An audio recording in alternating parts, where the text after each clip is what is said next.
رات کا وقت تھا۔ ناجی اپنے کمرے میں اپنے دو معتمد جونیئر کمانڈروں کے ساتھ بیٹھا شراب پی رہا تھا۔ دو ناچنے والیاں سازوں کی ہلکی ہلکی موسیقی پر مستی میں آئی ہوئی ناگنوں کی طرح مسحور کن اداؤں سے رقص کر رہی تھی۔ ان کے پاؤں میں گھنگرو نہیں تھے، ان کے جسموں پر کپڑے صرف اسی قدر تھے کہ ان کے سطر ڈھکے ہوئے تھے۔ اس رقص میں خمار کا تاثر تھا۔ دربان اندر آیا اور ناجی کے کان میں کچھ کہا۔ ناجی جب شراب اور رقص میں محو ہوتا تھا تو کوئی مخل ہونے کی جرأت نہیں کر سکتا تھا۔ صرف دربان کو معلوم تھا کہ وہ کون سا ضروری کام ہے جس کی خاطر ناجی عیش و طرب کی محفل سے اٹھا کرتا ہے، ورنہ وہ اندر آنے کی جرأت نہ کرتا۔ اس کی بات سنتے ہی ناجی باہر نکل گیا اور دربان اسے دوسرے کمرے میں لے گیا۔ وہاں سوڈانی لباس میں ملبوس ایک ادھیڑ عمر آدمی بیٹھا تھا۔ اس کے ساتھ ایک جوان لڑکی تھی۔ ناجی کو دیکھ کر وہ اٹھی۔ ناجی اس کے چہرے اور قد کاٹ کی دلکشی دیکھ کر ٹھٹک گیا۔ وہ عورتوں کا شکاری تھا۔ اسے عورتیں صرف اپنی عیاشی کے لیے درکار نہیں ہوتی تھی، ان سے وہ اور بھی کئی کام لیا کرتا تھا، جن میں ایک یہ تھا کہ وہ نہایت خوبصورت اور عیار لڑکیوں کے ذریعے بڑے بڑے افسروں کو اپنی مٹھی میں رکھتا تھا، اور ایک کام یہ بھی تھا کہ وہ انہیں امیروں وزیروں کو بلیک میل کرنے کے لیے استعمال کرتا تھا، اور ان سے وہ جاسوسی بھی کراتا تھا۔ جس طرح قصاب جانوروں کو دیکھ کر بتا دیتا ہے کہ اس کا گوشت کتنا ہے، اسی طرح ناجی لڑکی کو دیکھ کر اندازہ کر لیا کرتا تھا کہ یہ کس کام کے لیے موزوں ہے۔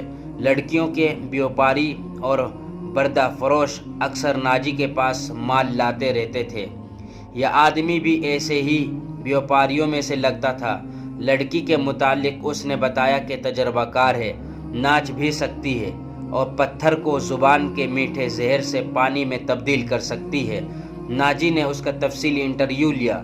وہ اس فن کا ماہر تھا۔ اس کے مطابق اس نے لڑکی کا امتحان لیا اور اس نے یہ رائے قائم کی کہ جس کام کے لیے وہ ایک لڑکی کو تیار کر رہا تھا، اس کے لیے لڑکی تھوڑی سی ٹریننگ کے بعد موزوں ہو سکتی ہے۔ سودا طے ہو گیا۔ بیوپاری قیمت وصول کر کے چلا گیا۔ ناجی لڑکی کو اس کے کمرے میں لے گیا جہاں اس کے دو ساتھی رقص اور شراب سے دل بہلا رہے تھے۔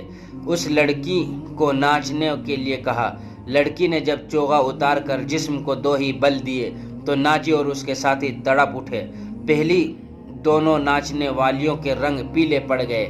اس نئی لڑکی کے سامنے ان کی قدر و قیمت کم ہو گئی تھی۔ ناجی نے اسی وقت محفل برخاست کر دی اور اس لڑکی کو اپنے پاس بٹھا کر سب کو باہر نکال دیا۔ لڑکی سے نام پوچھا تو اس نے زکوئی بتایا۔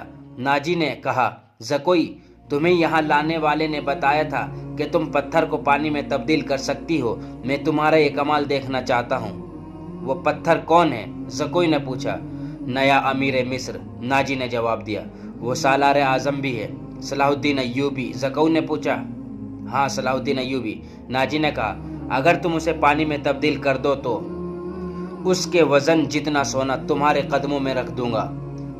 وہ شراب تو پیتا ہوگا؟ نہیں، ناجی نے جواب دیا۔ شراب، عورت، ناچ گانے اور تفریح سے وہ اتنی ہی نفرت کرتا ہے جتنی ہر مسلمان خنزیر سے کرتا ہے۔ میں نے سنا تھا کہ آپ کے پاس لڑکیوں کا ایسا طلسم ہے جو نیل کی روانی کو روک لیتا ہے، زکوئی نے کہا۔ کیا وہ طلسم بیکار ہو گیا؟ میں نے ابھی آزمایا نہیں، ناجی نے کہا۔ یہ کام تم کر سکتی ہو۔ میں صلاح الدین ایوبی کی عادتوں سے متعلق تمہیں بہت کچھ بتاؤں گا۔ کیا آپ اسے زہر دینا چاہتے ہیں؟ زکوئی نے پوچھا۔ ابھی نہیں، ناجی نے جواب دیا۔ میری اس کے ساتھ کوئی دشمنی نہیں، میں صرف یہ چاہتا ہوں کہ وہ ایک بار کسی تم جیسی لڑکی کے جال میں پھنس جائے، پھر میں اسے اپنے پاس بٹھا کر شراب پلاؤں۔ اگر اسے قتل کرنا مقصود ہوتا تو میں یہ کام حشاشین سے نہایت آسانی سے کرا سکتا تھا۔ یعنی آپ اس کے ساتھ دشمنی نہیں، دوستی کرنا چاہتے ہیں، زکوئی نے کہا۔ اتنا برجستہ جملہ سن کر ناجی چند لمحے کے لیے لڑکی کو دیکھتا رہا۔ وہ اس کی توقع سے زیادہ ذہین تھی۔ ہاں، زکوئی۔ ناجی نے اس کے ملائم بالوں پر ہاتھ پھیر کر کہا، میں اس کے ساتھ دوستی کرنا چاہتا ہوں، ایسی دوستی کہ وہ میرا ہم نوالا اور ہم پیالہ بن جائے۔ آگے میں جانتا ہوں کہ مجھے اس سے کیا کام لینا ہے۔ ناجی نے کہا اور ذرا سوچ کر بولا، لیکن میں تمہیں یہ بھی بتا دینا ضروری سمجھتا ہوں کہ ایک جادو صلاح الدین ایوبی کے ہاتھ میں بھی ہے۔ اگر تمہارے حسن اور ناز و انداز پر اس کا جادو چل گیا تو میں تمہیں زندہ نہیں رہنے دوں گا۔ اگر تم نے مجھے دھوکہ دیا تو تم ایک دن سے زیادہ زندہ نہیں رہ سکو گی۔ صلاح الدین ایوبی تمہیں موت سے نہیں بچا سکے گا۔ تمہاری زندگی اور موت میرے ہاتھ میں ہے۔ تم مجھے دھوکہ نہیں دے سکو گی، اسی لیے میں نے تمہارے ساتھ کھل کر باتیں کی ہیں، ورنہ میرے رتبے اور حیثیت کا آدمی ایک پیشہ ور لڑکی کے ساتھ پہلی ملاقات میں ہی ایسی باتیں کبھی نہ کرتا۔ یہ آپ کو آنے والا وقت بتائے گا کہ کون کس کو دھوکہ دیتا ہے، زکوئی نے کہا۔ مجھے یہ بتائیے کہ صلاح الدین ایوبی تک میری رسائی کس طرح ہوگی؟ میں اسے ایک جشن میں بلا رہا ہوں، ناجی نے کہا۔ اسے رات اپنے ہاں رکھوں گا اور تمہیں اس کی خوابگاہ میں داخل کر دوں گا۔ میں نے تمہیں اسی مقصد کے لیے بلایا ہے، آگے میں سنبھال لوں گی۔ وہ رات گزر گئی، پھر اور کئی راتیں گزر گئی۔ صلاح الدین ایوبی انتظامی کاموں اور نئی فوج تیار کرنے میں اتنا مصروف رہا کہ ناجی کی دعوت قبول کرنے کا وقت نہ نکال سکا۔ علی بن سفیان نے اسے ناجی کے متعلق جو رپورٹ دی اس سے وہ پریشان ہو گیا۔ اس نے علی سے کہا، تو اس کا مطلب یہ ہے کہ یہ شخص صلیبیوں سے زیادہ خطرناک ہے؟ یہ ایک سانپ ہے جسے مصر کی عمارت آستین میں پال رہی ہے۔ علی بن سفیان نے ناجی کی تخریب کاری کی تفصیل سنائی کہ اس نے کس طرح کس بڑے آدمی کو اپنے ہاتھ میں لیا اور انتظامیہ میں منمانی کرتا رہا۔ پھر کہا، اور جس سوڈانی سپاہ کا وہ سالار ہے وہ ہماری بجائے اس کی وفادار ہے۔ کیا آپ اس کا کوئی علاج سوچ سکتے ہیں؟ صرف سوچ ہی نہیں سکتا، صلاح الدین ایوبی نے جواب دیا، علاج شروع کر چکا ہوں۔ مصر سے جو سپاہ بھرتی کی جا رہی ہے اسے میں سوڈانی محافظوں میں گڈمڈ کر دوں گا، پھر یہ فوج سوڈانی ہوگی نہ مصری۔ ناجی کی یہ طاقت بکھر کر ہماری فوج میں جذب ہو جائے گی۔ ناجی کو میں اس کے صحیح ٹھکانے پر لے آؤں گا، اور میں یہ بھی وثوق سے کہہ سکتا ہوں کہ اس نے صلیبیوں کے ساتھ بھی گٹھ جوڑ کر رکھا ہے۔ علی بن سفیان نے کہا، آپ سلطنت اسلامیہ کو ایک مضبوط مرکز پر لا کر اسلام کو وسعت دینا چاہتے ہیں، مگر ناجی آپ کے خواب کو دیوانے کا خواب بنا رہا ہے۔ تم اس سلسلے میں کیا کر رہے ہو یہ مجھ پر چھوڑ دیں، علی بن سفیان نے جواب دیا۔ میں جو کچھ کروں گا وہ آپ کو ساتھ ساتھ بتاتا رہوں گا، آپ مطمئن رہیں۔ میں آپ کے گرد جاسوسوں کی ایک ایسی دیوار چن دی ہے جس کی آنکھیں بھی ہیں، کان بھی ہیں، اور یہ دیوار متحرک ہے۔ یوں سمجھ لیں کہ میں نے اسے اپنے جاسوسی کے قلعے میں قید کر لیا ہے۔ صلاح الدین ایوبی کو علی بن سفیان پر اس قدر اعتماد تھا کہ اس سے اس کی درپردہ کارروائی کی تفصیل نہ پوچھی۔ علی نے اس سے پوچھا، معلوم ہوا ہے کہ وہ آپ کو جشن پر مدعو کر رہا ہے، اگر یہ بات صحیح ہے تو اس کی دعوت اس وقت قبول کیجیے گا جب میں آپ کو بتاؤں گا۔ ایوبی اٹھا اور ہاتھ پیچھے رکھ کر ٹہلنے لگا۔ اس کی آہ نکل گئی، وہ رک گیا اور بولا، بن سفیان، زندگی اور موت اللہ کے ہاتھ میں ہے۔ بے مقصد زندگی سے کیا یہ بہتر نہیں کہ انسان پیدا ہوتے ہی مر جائے؟ کبھی کبھی یہ سوچ دماغ میں آ جاتی ہے کہ وہ لوگ شاید خوش نصیب ہیں جن کی قومی حس مردہ ہوتی ہے اور جن کا کوئی کردار نہیں ہوتا، بڑے مزے سے جیتے ہیں اور اپنی آئی میں مر جاتے ہیں۔ وہ بد نصیب ہے امیر محترم، علی نے کہا۔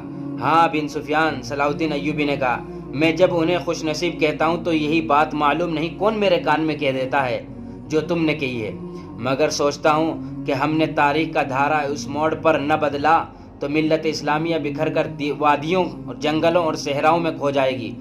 ملت کی خلافت 3 حصوں میں بٹ گئی ہے، امیر منمانی کر رہے ہیں اور صلیبیوں کے اعلی کار بنتے جا رہے ہیں۔ مجھے یہ ڈر بھی محسوس ہونے لگا ہے کہ مسلمان اگر زندہ رہے تو وہ ہمیشہ صلیبیوں کے غلام اور اعلی کار رہیں گے۔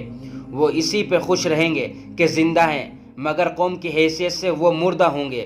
ذرا نقشہ دیکھو علی، آدھی صدی میں دیکھو ہماری سلطنت کا نقشہ کتنا سکڑ گیا ہے۔ وہ خاموش ہو گیا، سر جھکا کر ٹہلنے لگا۔ پھر رک گیا اور سر کو جھکا کر علی بن سفیان کو دیکھا. کہنے لگا جب تباہی اپنے اندر سے اٹھے تو اسے روکنا محال ہو جاتا ہے. اگر ہماری خلافت اور امارتوں کا یہی حال رہا تو صلیبیوں کو ہم پر حملہ کرنے کی ضرورت پیش نہیں آئے گی. وہ آگ جس میں ہم اپنا ایمان، اپنا کردار، اپنی قومیت جلا رہے ہیں، اس میں صلیبی آہستہ آہستہ تیل ڈالتے رہیں گے. ان کی سازشیں ہمیں آپس میں لڑاتی رہیں گی. میں شاید اپنا عزم پورا نہ کر سکوں، میں شاید صلیبیوں کو شکست بھی کھا جاؤں، لیکن میں قوم کے نام ایک وصیت چھوڑنا چاہتا ہوں. وہ یہ کہ کسی غیر مسلم پر کبھی بھروسہ نہ کرنا.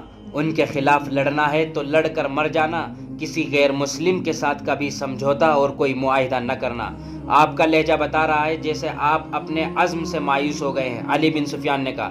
مایوس نہیں، صلاح الدین ایوبی نے کہا، جذباتی. علی، میرا ایک حکم متعلقہ شعبے تک پہنچا دو. بھرتی تیز کر دو اور کوشش کرو کہ فوج کے لیے زیادہ سے زیادہ ایسا آدمی رکھو جو جنگ کا تجربہ حاصل کر چکے ہوں. ہمارے پاس اتنی لمبی تربیت کا وقت نہیں. بھرتی ہونے والوں کا مسلمان ہونا لازمی قرار دے دو اور تم اپنے لیے ذہن نشی کر لو کہ ایسے جاسوسوں کا ایک دستہ تیار کرو جو دشمن کے علاقے میں جا کر جاسوسی بھی کریں اور شب خون بھی ماریں. یہ جابازوں کا دستہ ہوگا. انہیں خصوصی تربیت دو. ان میں یہ صفات پیدا کر دو کہ اونٹ کی طرح زیادہ سے زیادہ عرصہ پیاس برداشت کر سکیں. ان کی نظریں عقاب کی طرح تیز ہوں. ان میں صحرائی لومڑی کی مکاری ہو اور وہ دشمن پر چیتے کی طرح جھپٹنے کی مہارت، دلیری اور طاقت کے مالک ہوں. ان میں شراب، حشیش وغیرہ کی عادت نہ ہو اور عورت کے لیے وہ برف کی طرح سیح ہوں. بھرتی تیز کرا دو بن سفیان، اور یاد رکھو میں ہجوم کا قائل نہیں. مجھے لڑنے والوں کی ضرورت ہے، خواہ تعداد تھوڑی ہو، ان میں قومی جذبہ ہو اور وہ میرے عزم کو سمجھتے ہوں. کسی کے دل میں یہ شبہ نہ ہو کہ اسے کیوں لڑایا جا رہا ہے. اگلا ایپیسوڈ سننے کے لیے ہمارے یوٹیوب چینل کو سبسکرائب کیجیے اور ہماری اس ویڈیو کو لائک کیجیے اور اگلا ایپیسوڈ دیکھیے.